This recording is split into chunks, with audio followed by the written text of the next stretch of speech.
Hey everyone, and welcome back. We're diving into the world of enterprise modeling today. Ooh, sounds exciting. It is. It's basically how businesses use models to try to understand all their complex operations. Kind of like building a blueprint. Yeah, but for like a whole company. Whoa, that's huge. It is. And we're going to focus on two big ideas today. First up is top-down versus bottom-up modeling. Okay, two very different approaches. Right. And then we'll look at this thing called active knowledge modeling. Active knowledge modeling, never heard of it. We'll get ready because it sounds pretty cool. Uh, So first things first, imagine you're trying to model like a giant company. got it. Like all the departments, processes, the flow of information, everything. Yeah, that's a lot to handle. Where would you even begin with something like that? Well, that's where these two approaches come in. You got top down and bottom up. Top down is like picture an architect designing a skyscraper. Okay, I can see that. They start with the big vision, the overall structure, the purpose, and then they break it down. Into smaller and smaller pieces. Exactly. More and more detailed blueprints. So in a business, this would be like, what? The executives set the goals. Yeah, like the big strategic goals. And then each department kind of figures out their own plan. To make it happen. Right. So everything is unified, from the very beginning. That makes sense, but I can already see like a potential problem with that. Oh, Wouldn't that get like too abstract? how do you Like mean? detached from the actual way people are doing the work on the ground day to day? That's a great point, and it's a pretty common criticism of this top-down approach. Yeah. Yeah, you get this beautiful model, looks perfect on paper. But then it's useless. Well, not useless, but it might not actually reflect those like tiny details. The nuances. Yes. And that means employees might not really use it or like feel connected to it. So that's where bottom up comes in. Exactly. It's kind of the opposite. So you're starting with the workers Yeah, you start with the people actually doing the work. instead of with the executives. Exactly. Figure out what their tasks are, what they know, what tools they use. What challenges they face? Yeah, it's like you're building a map, but you got to explore every street and alley first. Instead of just drawing lines. Precisely. So it's capturing what's already happening. Yes, organically. That's so interesting. But then, wouldn't that be super messy? Oh, it can be, for sure. All those different perspectives? Like a jumbled mess sometimes. Without that big picture framework. Exactly, and it can be hard to then connect those individual tasks back to the company's goals. So then, what? You got to combine them. Sounds like you're getting it. Top down and bottom up together. Yeah, our sources suggest that's the best way to build a really good model. Okay, so you get the structure of top down, but then... But then you get all the practical knowledge of bottom up. So it's not just a pretty picture, it's actually useful. Right, you're getting the satellite view and the street view all at once. That makes sense, but how do you actually do that? Like, in real life? Well, one of our sources has this framework with 4 different levels of generalization. Okay, I'm listening. Tell me more about these levels. So the first level is all about the big vision, the ideal future state. So it's still top down. Kinda, yeah. It's like, this is where we want to be. The North Star. Exactly. And we call this the strategic ought to be level. Okay, makes sense. So then, you got to get more specific, right? Right. That's level 2, the tactical agreed to be. So it's not just a dream anymore. It's like, okay, how are we actually going to do this? Yeah, it's where everyone has to agree on the plan. So it's more collaborative. Much more. Okay, so that's 2 levels down. What about the bottom up part? Well, that comes next. Level 3 is where we get into the actual work. Okay, finally down to earth. This is the operational as isto B level. As is to be. What's that supposed to mean? So it's about looking at the current processes, warts and all. Oh, so like how things are actually done right now, not just how we want them to be. Exactly. And then you figure out, okay, how do we tweak these to get closer to that ideal state? So you're mapping the workflows, analyzing data, talking to the people who actually do the work. Yes, and yes. That's level 3. And then there's one more. One more. Level 4 is the operational as performed level. As performed. So even more granular. Even more. This is like zooming in on every single action, every decision. Whoa, that's a lot of detail. It is, but it's important because it captures that real-time experience. The nitty-gritty. Precisely. Okay, I think I'm starting to see how these levels can work together.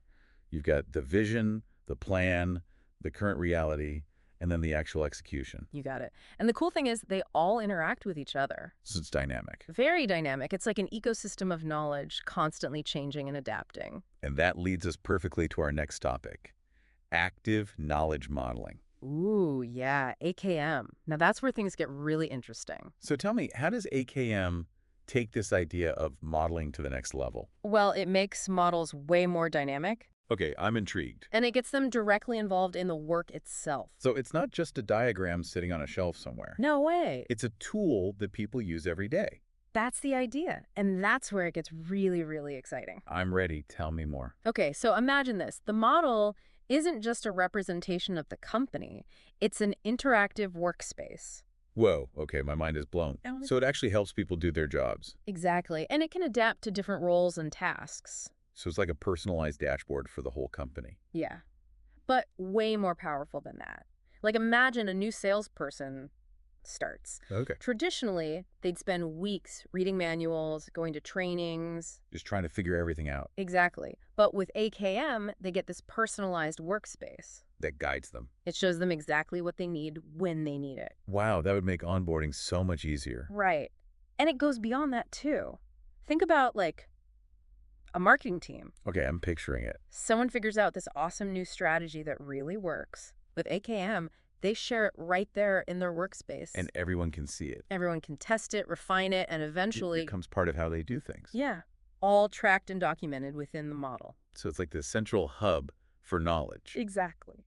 I love it. But hold on, how does all this new knowledge get integrated back into the big picture? You mean back into those 4 levels? Yeah, exactly. How does AKM fit into that framework? That's where things get even cooler.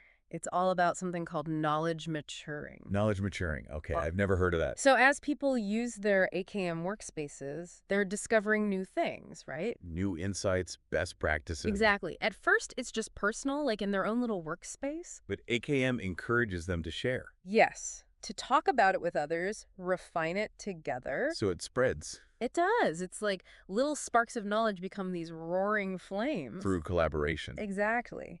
And as those insights get shared and tested, they start to move up those levels of generalization. Okay, I see where you're going with this. So something that was discovered at the as-performed level. Like a better way to handle customer questions. Exactly. That can then be incorporated into the as-a-STO-B level. So it improves the whole process for everyone. Exactly. So model is constantly evolving. It's a lot. Based on real-time feedback. That's the beauty of it. So individuals get the knowledge they need and the company gets better and better. It's a win-win. Wow. I'm really liking this AKM idea. But I bet there are challenges too, right? Oh, for sure. Implementing AKM is no walk in the park. Like what kinds of challenges? Well, for one, you need to make sure people are actually updating the model. Keeping the information accurate. Yeah, and relevant. Ah. And then there's the whole human element. People don't always like change. Especially when it comes to how they work. They might feel threatened by the technology. That's a big one. So it's not just about the tech itself. No, you got to bring people along. Help them understand why it's good for them. Absolutely. AKM needs the right mindset to really flourish. So it's a journey, not a destination. Couldn't have said it better myself. Well, this has been a fascinating deep dive so far. I'm really seeing the power of models in a whole new light. Me too. It's not just about representing reality, it's about shaping it. AKM really takes it to the next level. It does, and we're just scratching the surface here. There's so much more to explore. And that's what we're going to do next time. Can't wait. So until then, keep those models in mind, folks, and we'll see you back here for part 2 of our deep dive into top-down, bottom-up, and active knowledge modeling. It's going to be great. 'Cause, you know, Bye, everyone. So we were talking about how AKM can actually change how people work. yeah, it's not just documenting what's happening, it's shaping what happens next. Exactly. So you have this model, right? Yeah. But instead of it just being like a static thing, it's constantly influencing and being influenced by what people are actually doing. Whoa, okay. I'm trying to wrap my head around this. Yeah. It's like this every action, every decision, it gets reflected in the model And then the model uses that information. to help people make better decisions, find better ways of working. It's like this constant feedback loop. It is. It's like the model's learning and adapting right alongside the people using it. So it's almost like a partner in the work. Yeah, that's a great way to put it. And that's what we mean by closing the gap between modeling and execution. Okay, I think I'm getting it. But how does that actually play out? Like, what's the impact on the organization? Well, think about it. What if every single task, every decision was connected to this dynamic model? Whoa, that's a lot of data. It is, but it means you can see what's working, what's not working in real time. So you can adapt much faster. Exactly. And that can lead to huge improvement. Like what? Give me an example. Okay, so imagine you're a manufacturer, right? Okay. and you're using AKM to track your production process, Got it. suddenly you see a bottleneck. Oh, no. But because you have this real-time data, you can identify the problem immediately And fix it. and fix it before it becomes a major issue. Wow. That's powerful. It is. And it can apply to all sorts of things, not just manufacturing. Like what? Well, our sources talk about how AKM can be used in healthcare Okay, to interesting. help doctors make better diagnoses. So it's not just about business, it's about any field where people are working together to solve problems. Exactly. But I'm guessing there are downsides too, right? Nothing's perfect. You're absolutely right. There are definitely challenges to implementing AKM. Like what? Well, for starters, it can be really hard to manage all that data. You were saying earlier, it's like drinking from a fire hose. It can be. If everyone's constantly adding information to the model, it can get overwhelming. So you need some way to filter it, make sure it's actually useful. Exactly. You need clear guidelines, for what information should be captured, how it should be organized. And who's responsible for managing it all? That's a big one. And then what about accuracy? How do you know the information in the model is actually correct? That's another huge challenge. You got to have ways to verify the data. Make sure it's not just someone's opinion or outdated information. Right. You might need peer review or automated checks. Or maybe link the data back to the original source to make sure it's legit. Yeah, all of that is important. And then, of course, there's the people factor. Yeah, it's the human element. Not everyone's going to be thrilled about this new way of working. They might resist the change. Absolutely. Some people might feel like their jobs are being threatened. Especially if they see the model as, like, replacing their expertise. That's a valid concern. And it's something that organizations need to address. So it's not just about the technology, it's about the people. It's about bringing people along on the journey, helping them understand the benefits. And addressing their concerns. Absolutely. If you don't do that, ACAM is not going to work. It's going to backfire. For sure. Yeah. So it's really about creating the right culture, the right mindset. A culture of trust and collaboration. This is fascinating stuff. But before we get too carried away, I think we need to take a step back. Yeah, good idea. And consider some of the potential downsides of this approach. Yeah, let's get real about the challenges. What are some things to watch out for, to make sure AKM doesn't turn into a nightmare? Okay, so first things first, we got to talk about data overload. Yeah, we already touched on that a bit. But it's worth emphasizing because it's a really common problem with AKM. So how do you prevent it? It's all about being strategic, right? You can't just capture everything. You got to be selective. Yeah, you need to have clear guidelines for what information is actually valuable. What's worth tracking? What's just noise? Exactly. And you got to make sure people are following those guidelines. Otherwise, the model just becomes a dumping ground. And nobody can make sense of it. Okay, so that's data overload. What else? Well, then there's the issue of data accuracy. Yeah, we talked about that too. It's super important because if the data's wrong, The model's useless. exactly, it can actually lead to bad decisions. So you got to have ways to make sure the information is reliable. Right. You need mechanisms for verification, validation. Like peer review, automated checks, anything to make sure the data is legit. Absolutely.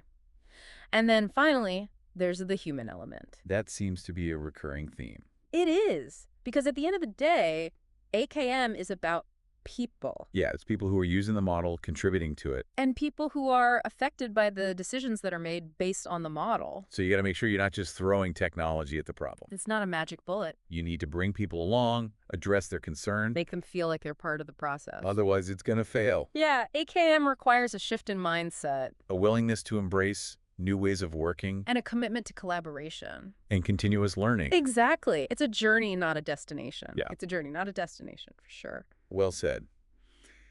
This whole deep dive has been so insightful. I agree. It's like I'm seeing models in a totally different light now. Yeah, me too. It's not just about, like, drawing a picture of what's happening. It's about actually changing things. Right. AKM really takes it to a whole new level. It does. And I feel like we're just scratching the surface here. Oh, yeah, there's so much more to explore with this. So much more to learn and discover. Absolutely. Well, on that note, I think it's time to wrap things up. Okay. But to all our listeners out there, don't stop thinking about this stuff. Yeah, keep exploring. Think about the models that shape your world, The ones you see every day. and how you can maybe use these ideas, these principles, in your own work, in your own life. It's powerful stuff. It really is. Thanks for joining us on this deep dive, everyone. It's been a pleasure. See you next time. Bye.